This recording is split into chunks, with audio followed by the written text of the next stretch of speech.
നമ്മളിപ്പോൾ ഇന്നിപ്പോൾ ഓടിച്ചു കഴിഞ്ഞിരിക്കുന്നത് ഏറ്റവും ടോപ്പ് എൻഡ് മോഡലാണ്. ഇതിനാണ് 24 ലക്ഷം രൂപ എക്സ്-ഷോറൂം വില വന്നിരിക്കുന്നത്. പണം എനിക്കൊരു പ്രശ്നമല്ല. ചുരുക്കം പറഞ്ഞാൽ നമ്മളിപ്പോൾ അമ്മയുടെ 3 മാസത്തെ പെൻഷൻ തുക കൊണ്ട് IT കമ്പനി തുടങ്ങിയ പോലെയൊന്നും ഈ വാഹനം വാങ്ങിക്കാൻ പറ്റില്ല. അതെ, അതുമായിട്ട് എനിക്കിട്ടൊന്ന് വെച്ചതാണല്ലോ. എന്റെ സ്വഭാവം അങ്ങനെ, ഞാൻ വെക്കുമ്പോ എല്ലാവർക്കും ഇട്ടൊന്ന് കൊള്ളും. അത് പലരും മനസ്സിലാക്കിയാൽ കൊള്ളാം. നമ്മളിപ്പോൾ അമ്മയുടെ 3 മാസത്തെ പെൻഷൻ തുക കൊണ്ട് IT കമ്പനി തുടങ്ങിയ പോലെയൊന്നും ഈ വാഹനം വാങ്ങിക്കാൻ പറ്റില്ല.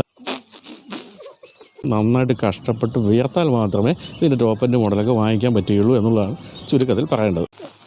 ഇതാ ദ്രോഹി മനഃപൂർവ്വം ചെയ്യുന്നതാണ്. ആണെങ്കിൽ കണക്കായി പോയി. നീ ഒട്ടും മോശമൊന്നുമല്ല. അയ്യോ കഴിഞ്ഞില്ല ഇനി കുറേയുണ്ട്. ചിരിച്ചിരി നമ്മൾ മണ്ണ് തപ്പും.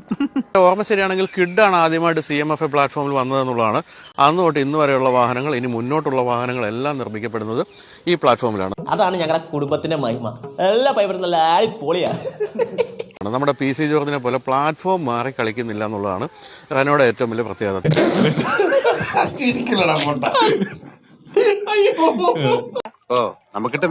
നമ്മുടെ PC ജോർജിനെ പോലെ പ്ലാറ്റ്ഫോം മാറി കളിക്കുന്നില്ല എന്നുള്ളതാണ് റെനോയുടെ ഏറ്റവും വലിയ പ്രത്യേകത. തീർച്ചയായിട്ടും അച്ചായൻ മാതൃകയാക്കേണ്ടത് റെനോയെ തന്നെയാണ്.